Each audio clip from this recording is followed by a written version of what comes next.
പതുക്കങ്ങോട്ട്. എന്തായാലും സിനിമ കഴിഞ്ഞു.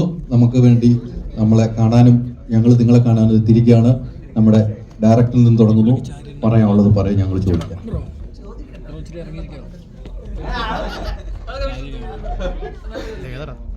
അല്ല, ആദ്യം ഇങ്ങനെ ഒരു സംഗതി ഒരു സ്ക്രീനിങ് വെക്കാന്ന് ധ്യാനം പറഞ്ഞപ്പോൾ എനിക്ക് ഭയങ്കര മടിയുണ്ടായിരുന്നു. കാരണം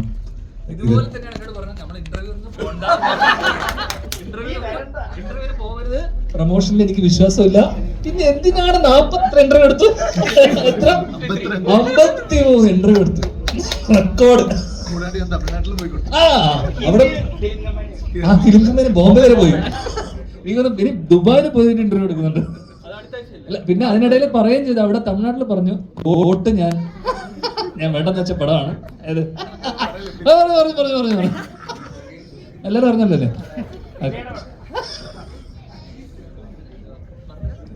അല്ല, അത് നിങ്ങളെല്ലാരും ലാസ്റ്റ് ക്ലാപ്പ് ചെയ്തപ്പോൾ ഒരു ഭയങ്കര സന്തോഷം ഉണ്ടായിരുന്നു. നിങ്ങളല്ലേ? ഓക്കെ. അല്ല, നമ്മുടെ ഫ്രട്ടേണിറ്റിയും നമ്മുടെ മീഡിയയും എല്ലാവരും ഇങ്ങനെ വന്ന് ഇങ്ങനെ ഒരു ഷോ നടത്തി നിങ്ങൾക്കത് ഇഷ്ടപ്പെടുന്നു എന്ന് കാണുമ്പോൾ തീർച്ചയായിട്ടും ഭയങ്കര സന്തോഷമുണ്ട്.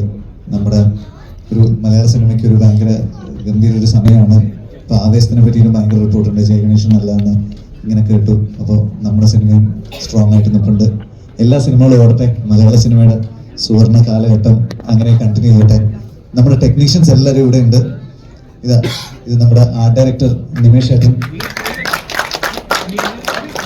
പിന്നെ നമ്മുടെ സൗണ്ട് ഡിസൈനർ സച്ചിൻ, സിനിമ, പിന്നെ എൻജെ.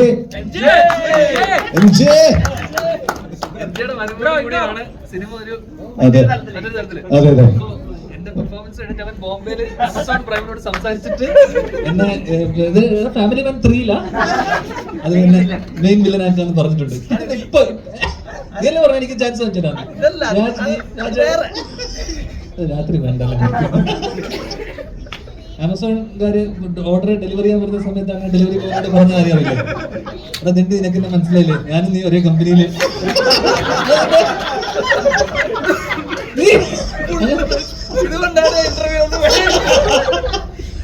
ഒരാള് ഭയങ്കര മിസ്സിംഗ്. ബേസിൽ ജോസഫ് ലോഡ്ജിൽ റൂം എടുത്തിരിക്കുകയാണ് കേട്ടത്. എന്റെ പെർഫോമൻസ് കണ്ട് സഹിക്കാൻ പറ്റാതെ ഞാൻ പറഞ്ഞല്ലോ. ബേസി എന്നെ വിളിച്ചു, എന്നോട് ധ്യാൻ തണ്ടി നന്നായിട്ടുണ്ടെന്ന്. അപ്പൊ മെയിനാന്ന് വിചാരിച്ചിട്ട് അവൻ ഇന്റർവ്യൂലൊക്കെ വന്നിരുന്നു. പറ്റിക്കായിരുന്നല്ലേ? 100 കോടി അടിക്കും. അല്ല, നമ്മുടെ ബാക്കി ടെക്നീഷ്യൻസ് ഇതാ. നമ്മുടെ സ്വന്തം രഞ്ജേട്ടനാണ് ഭയങ്കര ലെങ്തി ആയിട്ടുള്ള സിനിമയും കൊണ്ട് ചെല്ലുമ്പോൾ എന്നെ ഓരോ തവണ രക്ഷപ്പെടുത്തുന്നത്. രഞ്ജേട്ടാ, താങ്ക് യു സോ മച്ച്. പിന്നെ നമ്മുടെ അശ്വത് അവിടെയുണ്ട്, കലേഷ് ഉണ്ട്, ഭഗത് ഉണ്ട്, ഹരി ഉണ്ട്, ശ്രീറാം ഉണ്ടായിരുന്നു. ശ്രീറാം പോയി തോന്നുന്നു. അപ്പോൾ നിമിഷന്റെ ആദ്യം തന്നെ പറഞ്ഞു. നമ്മുടെ ADs എല്ലാവരും ഉണ്ട് ഇവിടെ. ADs പിന്നെ വിശാഖിന്റെ സ്വന്തം ജയറാം, അഭയ്, ഷാറൂഖ്, തൃശ്യ, ശ്രാവൺ, ധനഞ്ജയ്, നമ്മുടെ ഇപ്പോ മലയാള സിനിമയിലെ എല്ലാ തമിഴ് ക്യാരക്ടേഴ്സും ഒന്നും വിടാതെ ചെയ്തുകൊണ്ടിരിക്കുന്ന നമ്മുടെ രാജഗണേഷ് ഇവിടെ ഉണ്ട്. ഞാൻ ആരെങ്കിലും വിട്ടുപോയിട്ടുണ്ടോ? PRO ആതിര, ഞങ്ങളെ കൊണ്ട് 52 ഇന്റർവ്യൂ എടുപ്പിച്ച ആതിര, അനൂപ്, എല്ലാവരോടും താങ്ക്സ് എ ലോട്ട്. അപ്പോൾ ഒരു ഭയങ്കര സന്തോഷമുണ്ട്. ധ്യാൻ, ഇന്നലെ രാത്രി ഒരു ഏട്ടന്, കാരണം ഞാൻ പറഞ്ഞല്ലോ 12 വർഷം മുന്നേ ഇതുപോലൊരു പെരുന്നാളിന്റെ സമയത്താണ് തട്ടത്തിൻ മറയത്തും ഉസ്താദ് ഹോട്ടൽ പറയുന്നത്. അങ്ങനെ അന്ന് എനിക്ക് തോന്നുന്നു, അല്ല, തട്ടവും ഉസ്താദ് ഹോട്ടൽ ഒരു സമയത്ത് ജൂലൈ അല്ല, പെരുന്നാൾ സമയം. അന്നത്തെ പെരുന്നാൾ ആചാർച്ചക്കാർക്കല്ല, എനിക്ക് ഓർമ്മയുണ്ടല്ലോ. അന്ന് വിന്നറായിരുന്നു തട്ടം. അപ്പൊ ഏട്ടൻ ഇന്നലെ ഭയങ്കര ടെൻഷനായിരുന്നു. പടം ഓടുന്നല്ല, വിന്നറാവോ പറ്റൂലേ, നമ്പർ 1 വരൂ, നമ്പർ 1. ഞാൻ പറഞ്ഞു, ടെൻഷൻ അടിക്കണ്ട, ഞാൻ പറഞ്ഞെങ്കിലും വിന്നർ ആക്കിപ്പിക്കുന്നു. അതുകൊണ്ട് നമ്മളാണ് വിന്നർ. ഇങ്ങനെ ഒരു സംഭാഷണമേ നടന്നിട്ടില്ല എന്റെ അമ്മ. സത്യം ടെൻഷൻ ആയിരുന്നല്ലോ. പിന്നെ നമ്പർ 2 ആവുന്നു. ഞാൻ പറഞ്ഞു പടം ഓടുമല്ലോ എന്താണെങ്കിലും അതുപോലെ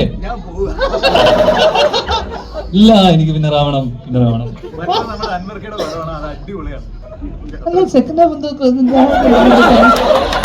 അതല്ലേ പറഞ്ഞു സെക്കൻഡ് ഹാഫ് ചെറുങ്ങനെ ഇവിടെ മോനെ താങ്ക് യു. അപ്പൊ എല്ലാവർക്കും നമ്മുടെ സിനിമ ഇത്രയും ഗംഭീര വിജയമാക്കിയതിന് താങ്ക് യു.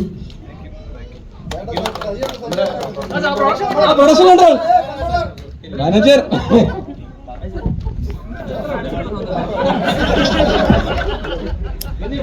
ഇല്ല രഞ്ജന 2 വാക്ക് വന്നു. ഇത്രയും കട്ട് ചെയ്ത് അരിഞ്ഞ് എന്നെ രക്ഷപ്പെടുത്തിയെന്ന് താങ്ക് യു സോ മച്ച്.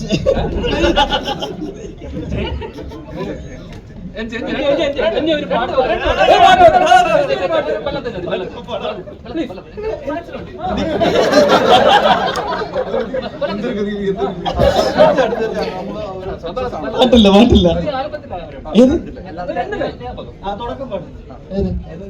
ബല്ലാത്ത അല്ല ഒന്നുമില്ല.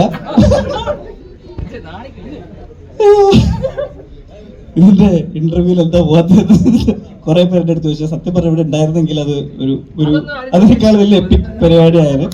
പക്ഷെ 2 കാര്യം, ഞാൻ ഇത്ര റേഞ്ചിൽ അഭിനയിക്കുന്നത് കണ്ട് ഇങ്ങനെയല്ല, തിരയില് നമ്മൾ കാണാത്തൊരു ധ്യാന അതിനുശേഷം വേറൊരു ധ്യാനായിരുന്നു. പക്ഷെ ഇതില് എക്സീഡഡ് മൈ എക്സ്പെക്ടേഷൻസ്.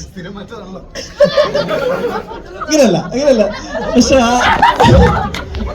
അത് തുടക്കം നിന്റെ കുഞ്ഞിരാമായണത്തിലെ മറ്റു പരിപാടിയൊക്കെ ഉണ്ടായിരുന്നെങ്കിലും വയസ്സായ പരിപാടി ഭയങ്കര കയ്യൊതുക്കത്തിൽ ഞാൻ ഒരു ഇത് കണ്ടിട്ടുണ്ടായിരുന്നില്ല. ഡ്രൈവറിന് പകരം വേറെ ആരെങ്കിലും കാസ്റ്റ്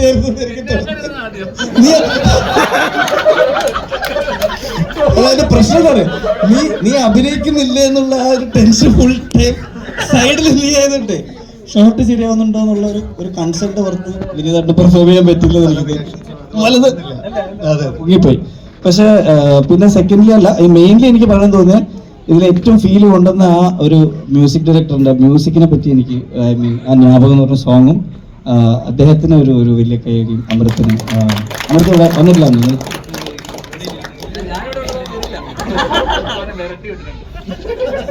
അപ്പം ഒരു 3-4 പടത്തിലേക്കുള്ള അഭിനയത്തിൽ കൊടുത്തോണ്ട് എനിക്ക് കുറച്ചാളൊക്കെ റെസ്റ്റ് എടുക്കുന്നില്ലായിരിക്കും.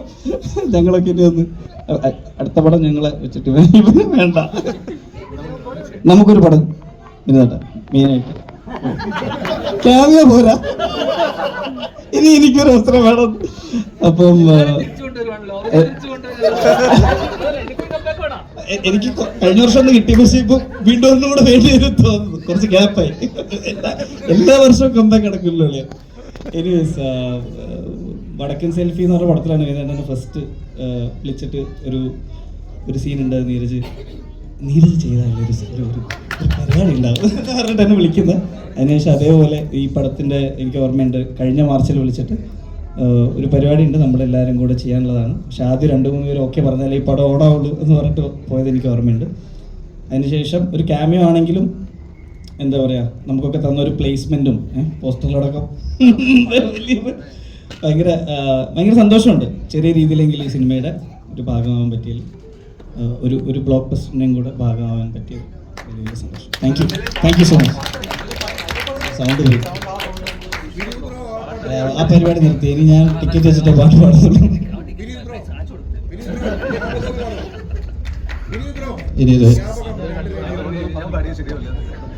ഒരുപാട് സന്തോഷമുണ്ട്. എനിക്കിപ്പോഴും ഓർമ്മയുള്ളത് വിനീതേട്ടൻ വിളിച്ചിട്ട് ഇങ്ങനെ അശ്വത്തെ ഒരു മൂന്നാറിലാണ് ഷൂട്ട്. വിശാഖനെ ആദ്യം വിളിച്ചിട്ട് അശ്വത്തെ ഡേറ്റ് ഉണ്ടെന്ന് ചോദിച്ചു. അതിനുശേഷം വിനീതേട്ടൻ വിളിച്ചിട്ട് മൂന്നാറിലാണ് ഷൂട്ട് എന്ന് പറഞ്ഞു. അപ്പോൾ ഞാൻ വിനീതേട്ടൻ ആദ്യം ചോദിച്ചത്, വിനീതേട്ടൻ ഞാൻ എൻ്റെ ക്യാരക്ടറിന് വേണ്ടി എന്താണ് ചെയ്യേണ്ടത്, എങ്ങനെ വരണം? അപ്പോൾ വിനീതേട്ടൻ പറഞ്ഞത്, ഒന്നുമില്ല അശ്വത്തെ, ഒരു 10 ദിവസത്തേക്ക് വന്ന് ഹാപ്പി ആയിട്ട് നമുക്ക് പോകും. അത് തന്നെയാണ് ഇപ്പോൾ ഓരോ ഷോ കഴിയുമ്പോൾ ആളുകളുടെ അഭിപ്രായത്തിൽ നിന്നും കിട്ടുന്നത്. ഹാപ്പിയായി സന്തോഷത്തോടു കൂടി അവർ പോകുന്നു എന്നുള്ളത്, അത് ഏറ്റവും വലിയ സന്തോഷം. Thank you. ഇതിൻ്റെ പിന്നണിയിലുള്ള എല്ലാവർക്കും എൻ്റെ നന്ദി. Thank you. ഇല്ല, വീണ്ടും ഒരിക്കൽ കൂടി വിനീതേട്ടനാണ് നന്ദി പറയേണ്ടത്. ഹൃദയത്തിൽ നിങ്ങളെല്ലാവരും കണ്ടിരുന്നു.